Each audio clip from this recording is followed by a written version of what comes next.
Ang sulat ni Pablo sa mga taga-Efeso, unang kabanata.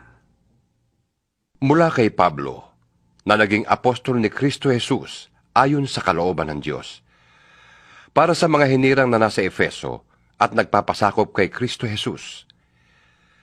Sumainyo nawa ang pagpapala at kapayapaang mula sa Diyos na ating Ama at sa Panginoong Heso Kristo.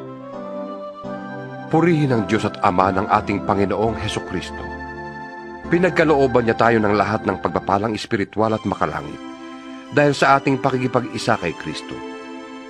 Bago palikhain ang sanlibutan, ay hinirang na niya tayo upang maging Kanya sa pamamagitan ng ating pakikipag-isa kay Kristo, upang tayo'y maging banal at walang kapintasan sa harap niya. Dahil sa pag-iibig ng Diyos, tayo'y Kanyang pinili upang maging anak niya sa pamamagitan ni Jesucristo.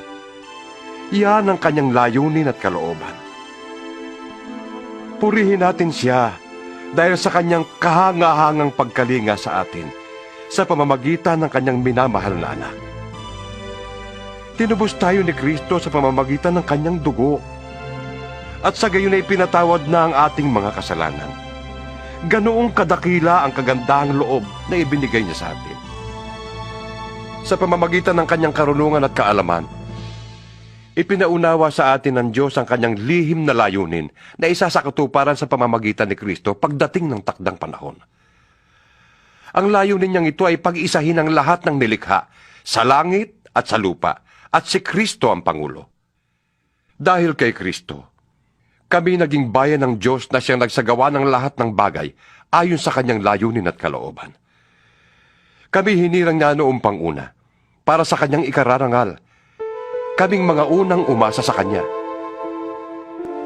Kayo man ay naging bayan ng Diyos matapos ninyong marinig ang salita ng katotohanan, ang magandang balita na nagdudulot ng kaligtasan. Sumampalataya kayo kay Kristo, kaya't ipinagkaloob sa inyo ang Espiritu Santo na ipinangako ng Diyos bilang tatak ng pagkahirang sa inyo.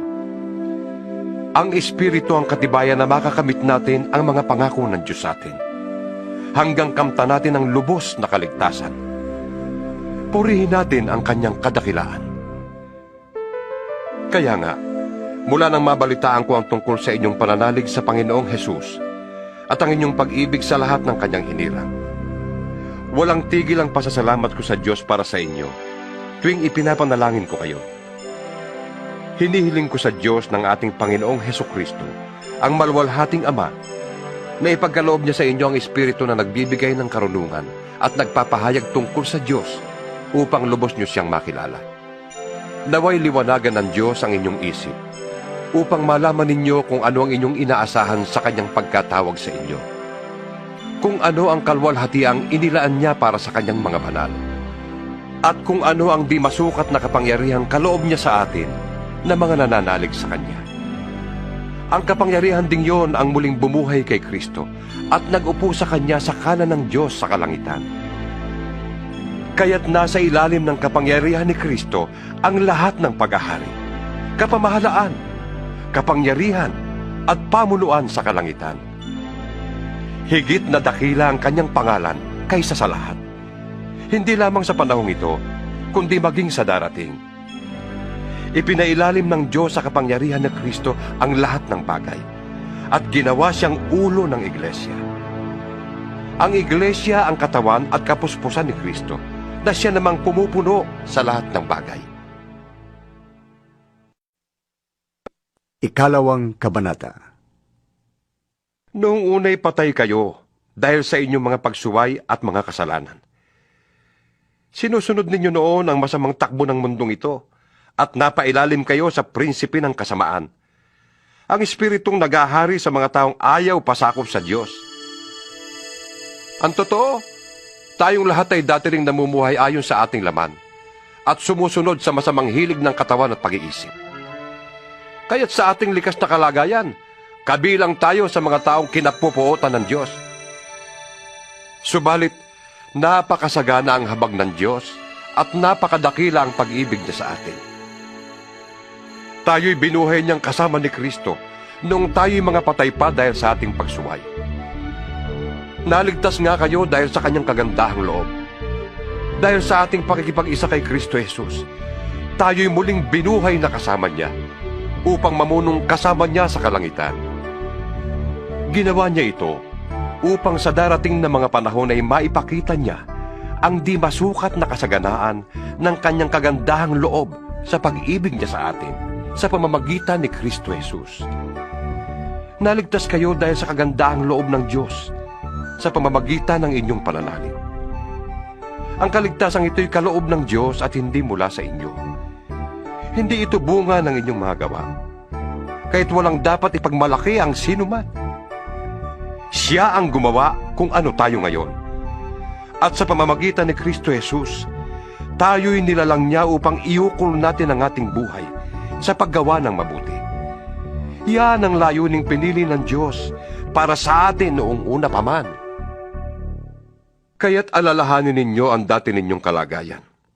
Kayo'y ipinanganak na mga hintil at di tuli ang tawag sa inyo ng mga Hudyo. Ang mga Hudyo naman ay tinatawag na mga tuli dahil sa ginagawa nila sa kanilang katawan. Noong panahong yun, hiwalay kayo kay Kristo. Hindi kabilang sa bayang Israel at di saklaw ng tipang nababatay sa mga pangako ng Diyos. Nooy nabubuhay kayong walang pag-asa at walang Diyos. Ngunit ngayon, dahil sa inyong pakikipag-isa kay Kristo Jesus, kayong dati malayo ay inilapit sa pamamagitan ng kanyang dugo. Pinagkasundo niya tayo. Ang mga Hudyo at ang mga hintil ay kanyang pinag-isa. Sa pamamagitan ng kanyang katawan, pinawi niya ang alitan na parang pader na naghihiwalay sa atin. Pinawalang bisa niya ang kautusang pawang mga utos at alituntunin, upang ang dalawang pangkat ay maging isang bayan na lamang at sa ganito'y maghari ang kapayapaan. Sa pamamagitan ng kanyang kamatayan sa krus, winakasan niya ang alitan ng dalawang pangkat. Pinagkasundo sila sa Diyos at pinagbuklod sa iisang katawan.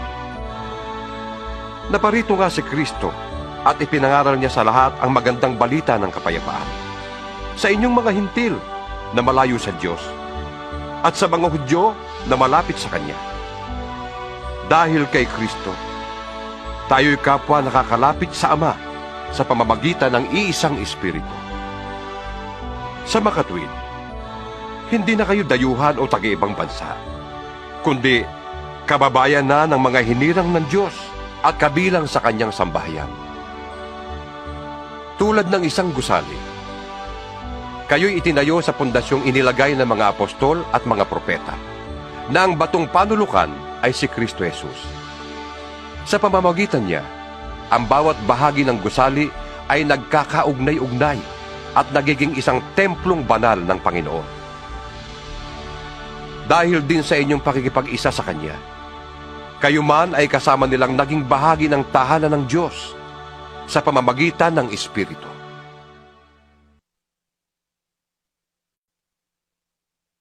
Ikatlong kabanata. Kaya nga akong si Pablo ay naging bilanggo, dahil kay Kristo Jesus alang-alang sa inyong mga hintil. Marahil ay nabalitaan na ninyo, na dahil sa kagandahang loob ng Diyos ay pinagkatiwalaan niya ko ng tungkuling ito para sa inyong ikabubuti. Ipinahayag sa akin ng Diyos ang kanyang lihim na plano. Maikli lamang ang naisulat ko sa inyo tungkol dito. At habang binabasa ninyo ito, malalaman ninyo kung ano ang pagkaunawa ko sa lihim tungkol kay Kristo. Ito'y hindi ipinaalam sa mga tao noong mga nakaraang panahon. Ngunit inihayag ngayon ng Diyos sa pamamagitan ng Espiritu sa kanyang mga banal na apostol at mga propeta. At ito ang lihim. Sa pamamagitan ng magandang balita, ang mga hintil ay may bahagi rin sa mga pagpapala ng Diyos tulad ng mga Hudyo. Kabilang din sila sa iisang katawan at may bahagi sa pangako ng Diyos dahil kay Kristo Jesus. Sa kagandahang loob ng Diyos, ako'y ginawa niyang tagapangaral na magandang balita. Ang tungkuling ito'y ibinigay niya sa akin sa pamamagitan ng kanyang kapangyarihan. Ako ang pinakahamak sa mga hinirang ng Diyos. Ngunit minarapat niyang ipagkaloob sa akin ang tungkuling ito ang mangaral na magandang balita sa mga hintil tungkol sa di masukat na kayamanan ni Kristo. At magpaliwanag sa lahat kung paano isasagawa ng Diyos ang kanyang lihim na plano. Sa mga nakaraang panahon, ay inilihim ito ng Diyos na lumikha ng lahat ng bagay. Ginawa niya ito upang sa pamamagitan ng Iglesia ay maipakilala ngayon sa mga pinuno at mga may kapangyarihan sa sangkalangitan ang walang hanggang karunungan ng Diyos na nahahayag sa iba't ibang paraan. Ito'y alinsunod sa kanyang layunin bago pa man likhain ang sanlibutan. Tinupad niya ang layunin ito sa pamamagitan ni Kristo Jesus na ating Panginoon. Dahil sa ating pakikipag-isa at pananalig sa Kanya, makakalapit tayo sa Diyos ng may pagtitiwala at panatagang loob. Kaya't hinihiling ko sa inyo na huwag kayong masisiraan ng loob dahil sa mga kahirapang tinitiis ko alang-alang sa inyo, sapagkat ito'y para sa inyong ikararangal. Dahil dito, ako'y lumuluhod sa Ama na siyang pinagmula ng bawat sambahayan sa langit at sa lupa. Idinadalangin ko na palakasin niya ang inyong buhay espiritual ayon sa kanyang kayamanan at kadakilaan sa pamamagitan ng kanyang espiritu. Naway manatili si Kristo sa inyong mga puso sa pamamagitan ng inyong pananalig sa Kanya. Dalangin ko na ang lahat ng inyong gawain ay nag-uugat sa pag-ibig upang maunawaan ninyo kasama ng mga hinirang ng Diyos kung gaano kalawak, kahaba, kataas, at kalalim ang kanyang pag-ibig. At naway malaman ninyo ang pag-ibig ni Kristo na hindi kayang abutin ng pag-iisip upang kayo'y lubos na matulad sa Diyos. Sa Kanya na makakagawa ng higit pa kaysa maaari nating hilingin at isipin.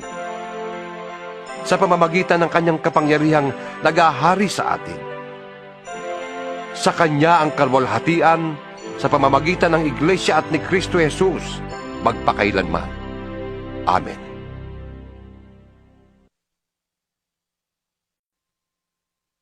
Ika-4 na kabanata. Kaya't ako na isang bilanggo dahil sa Panginoon, ay nakikiusap sa inyo na mamuhay kayo gaya ng nararapat sa mga tinawag ng Diyos. Kayo'y maging mapagpakumbaba, malumanay at matyaga. Magmahalang kayo at magpasensya sa isa't isa. Sikapin ninyong mapanatili ang pagkakaisa na kaloob ng Espiritu sa pamamagitan ng pamumuhay sa kapayapaan bilang magkakapatid. Iisa lamang ang katawan, iisa rin ang Espiritu. Tayo ay tinawag din sa iisang pag-asa. Tayo'y may iisang Panginoon lamang, iisang pananampalataya at iisang bautismo. Iisang Diyos at Ama nating lahat. Siya ay higit sa lahat, kumikilo sa lahat at nananatili sa lahat. Ang bawat isa sa atin nakatanggap ng tanging kaloob ayon sa sukat na ibinigay ni Kristo. Ganito ang sinasabi ng kasulatan. Nang umakyat siya sa kalangitan, nagdala siya ng maraming bihag at nagbigay ng mga kaloob sa mga tao. Ano ang ibig sabihin ng umakyat siya? Ang ibig sabihin niya ay bumaba muna siya sa lupa. Ang bumaba ay siya rin namang umakyat sa kataas-taasan ng kalangitan upang mapuno ng kanyang presensya ang lahat ng nilikha. At binigyan niya ang ilan ng kaloob upang maging mga apostol. Ang iba na may mga propeta, ang iba'y ibanghilista, at ang iba'y pastor at guro. Ginawa niya ito upang ihanda sa paglilingkod ang lahat ng hinirang para sa ikatitibay ng kanyang iglesia hanggang makamta natin ang iisang pananampalataya at pagkakilala sa anak ng Diyos at maging ganap ang ating pagkatao ayon sa pagiging ganap ni Kristo. Hindi na tayo magiging tulad sa mga batang madaling matangay ng sari-saring aral. Hindi na tayo maililigaw ng mga taong ang hangad ay dalhin tayo sa kamalian sa pamamagitan ng kanilang katusuhan at panlilinlang. Sa halip, sa pamamagitan ng pagsasalita ng katotohanan sa diwa ng pag-ibig, tayo'y dapat na maging lubos na katulad ni Kristo na siyang ulo nating lahat. Sa pamamagitan niya, ang mga bahaging pinag-ugnay-ugnay ng kasukasuan ay magiging isang katawan. At kung maayos na gumaganap ng tungkulin ng bawat bahagi, ang buong katawan ay lalaki at lalakas sa pamamagitan ng pag-ibig. Sa ngalan ng Panginoon, ito ang sinasabi ko sa inyo. Huwag na kayong mamuhay na gaya ng mga walang pananampalataya sa Diyos. Walang kabuluhan ang kanilang iniisip, at wala silang pangunawa.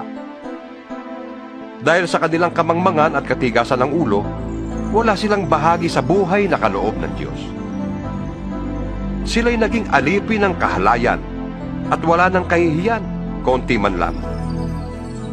Wala silang inaatupag kundi pawang kalaswaan. Hindi ganyan ang natutuhan ninyo tungkol kay Kristo. Napakinggan na ninyo ang aral ni Jesus at natutuhan na ninyo ang katotohanan ng nasa Kanya. Iwanan ninyo ang dating pamumuhay. Hubarin na ninyo ang inyong dating pagkatao na napapahamak dahil sa masasamang nasa. Magbago na kayo ng diwa at pag-iisip. At ang dapat na isuot ninyo'y ang bagong pagkatao na nilikhang kalarawan ng Diyos at nahahayag sa matuwid at banal na pamumuhay ayon sa katotohanan. Dahil dito, itakwil na natin ang pagsisinungaling at tayong lahat ay magsabi ng totoo sa isa't isa, sapagkat tayo'y bahagi ng iisang katawan. Kung magagalit man kayo, iwasan ninyo ang kayo'y magkasala. Huwag ninyong patagalin ang inyong galit. Huwag ninyong bigyan ng pagkakataon ng dyablo. Ang magnanakaw ay huwag nang magnakaw. Sa halip, maghanap siya ng marangal na ikabubuhay para makatulong sa mga nangangailangan. Huwag kayong gumamit ng masasamang salita. Lagi ninyong sikapin na ang pangungusap ninyo'y makakabuti at angkop sa pagkakataon upang pakinabangan ng mga makakarinig. At huwag ninyong dulutan ng sama ng loob ang banal na Espiritu ng Diyos, sapagkat siya ang tatak ng Diyos sa inyo, ang katibayan na kayo'y tutubusin pagdating ng taktang araw. Alisin na ninyo ang lahat ng sama ng loob, poot at galit. Huwag na kayong mambubulyaw, manlalait at mananakit ng damdamin ng kapwa. Sa halip, maging mabait kayo at maawain. Magpatawad kayo sa isa't isa, tulad ng pagpapatawad sa inyo ng Diyos dahil kay Kristo.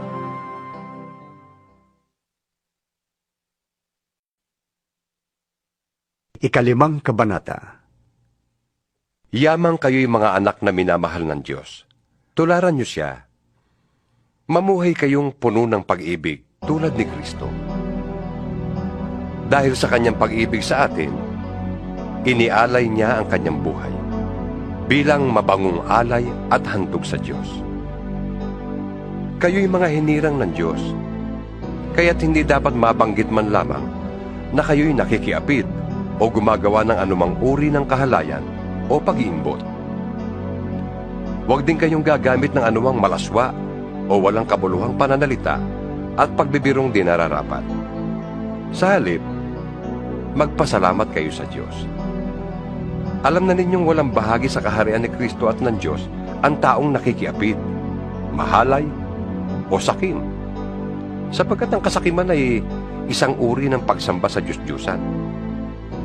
Huwag kayong padaya kanino man sa pamamagitan ng mga pangangatwirang walang kabuluhan, sapagkat dahil nga sa mga ito, ang Diyos ay napupuot sa mga suwail. Kaya't huwag kayong makikisama sa kanila. Dati, kayo'y nasa kadiliman, ngunit ngayon nasa kaliwanagan na, sapagkat kayo'y nasa Panginoon. Mamuhay kayo ngayon ng nararapat sa mga taong nasa liwanag, sapagkat pawang mabuti, matuwid at totoo ang ginagawa ng namumuhay sa liwanag. Pag-aralan ninyo kung anong kalugod-lugod sa Panginoon.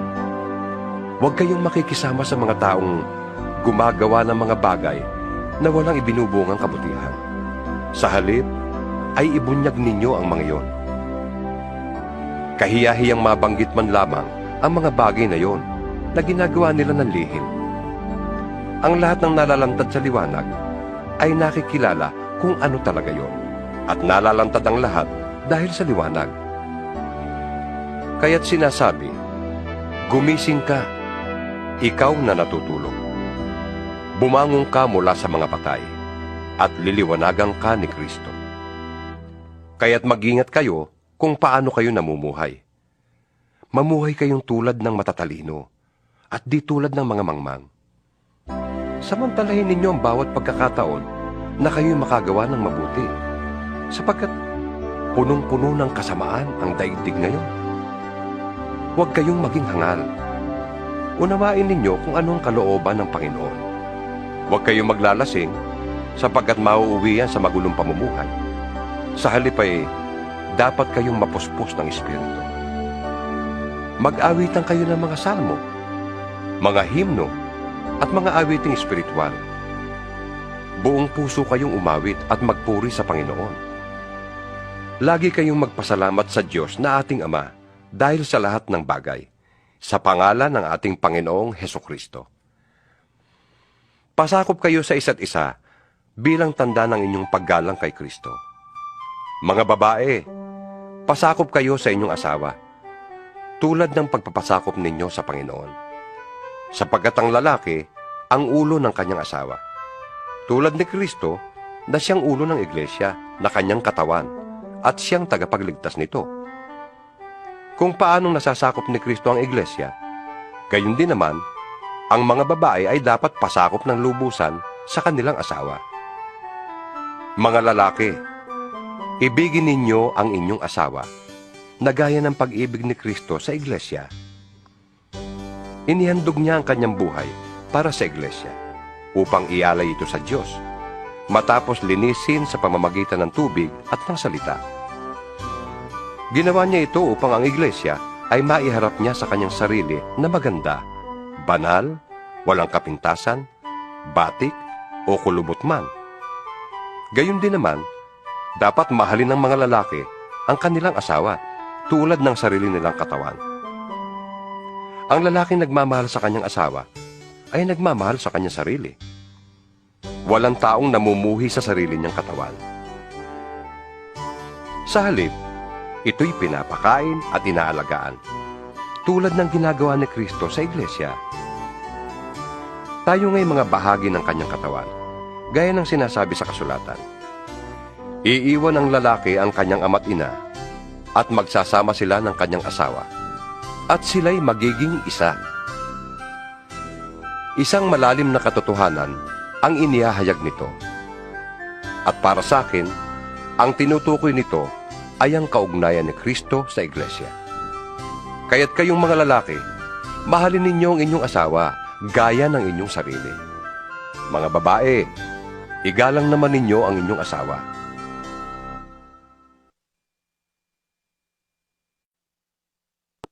Ika-6 na kabanata. Mga anak, sundin ninyo ang inyong mga magulang, alang-alang sa Panginoon, sapagkat ito ang nararapat. Igalang mo ang iyong ama at ina. Ito ang unang utos na may kalakip na pangako. Ikaw ay giginhawa at hahaba ang iyong buhay sa lupa. Mga magulang, huwag ninyong itulak na magalit sa inyo ang inyong mga anak. Sa halip, palakihin niyo sila ayon sa disiplina at turo ng Panginoon. Mga alipin, sundin ninyo ang inyong mga amo dito sa lupa ng may buong paggalang, takot at katapatan, na parang si Kristo ang inyong pinaglilingkuran. Gawin ninyo yan, may nakakakita man o wala, hindi upang mapuri ng mga tao, kundi dahil sa kayo'y mga lingkod ni Kristo at kusang loob na sumusunod sa kalooban ng Diyos. Maglingkod kayo ng masaya ang kalooban na parang sa Panginoon kayo naglilingkod at hindi sa tao. Sapagkat alam ninyong gagantimpalaan ng Panginoon ang bawat mabuting gawa ninuman, maging alipin o malaya. Mga amo, maging mabuti kayo sa inyong mga alipin, at huwag silang pagbabantaan. Huwag ninyong kalilimutan na kayo'y parehong alipin ng iisang Panginoon na nasa langit at hindi nagtatangi kanino man. Bilang pagwawakas, magpakatibay kayo sa lakas na galing sa Panginoon at sa kanyang dakilang kapangyarihan. Gamitin ninyo ang lahat ng kagamitan at sandatang kaloob ng Diyos upang mapaglabanan ninyo ang mga pakanan ng dyablo.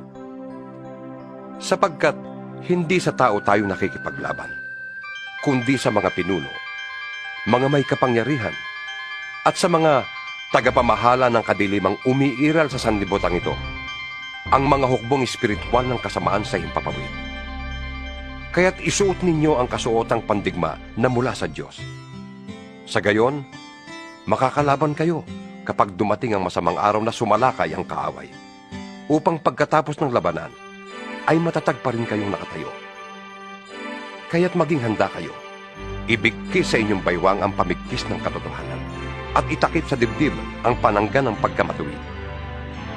Isuot ninyo ang sandalyas ng pagiging handa sa pangangaral ng magandang balita tungkol sa kapayapaan. Lagi ninyong gawing kalasag ang pananampalataya na siyang papatay sa lahat ng nagliliyab na palaso ng dyablo. Isuot ninyo ang helmet ng kaligtasan at gamitin ang tabak ng Espiritu na walang iba kundi ang salita ng Diyos.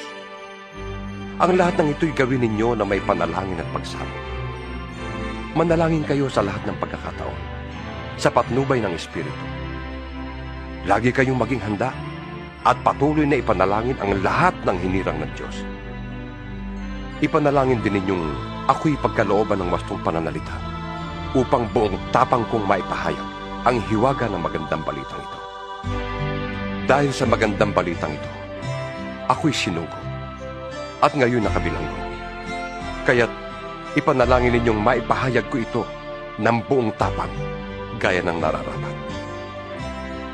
Si Tikwico na mahal nating kapatid at tapat na lingkod ng Panginoon ang magbabalita sa inyo ng lahat ng bagay tungkol sa aking kalagayan at ginagawa. Kaya't sinusugo ko siya sa inyo upang malaman ninyo ang aming kalagayan at upang palakasin ang inyong loob. Naway ipagkaloob ng Diyos Ama at ng Panginoong Hesukristo sa lahat ng mga kapatid ang kapayapaan at ang pag-ibig na kalakip ng pananampalataya. Ang pagpapala ng Diyos ay sumainyong lahat. Sa inyo na umiibig ng walang mali sa ating Panginoong Hesukristo.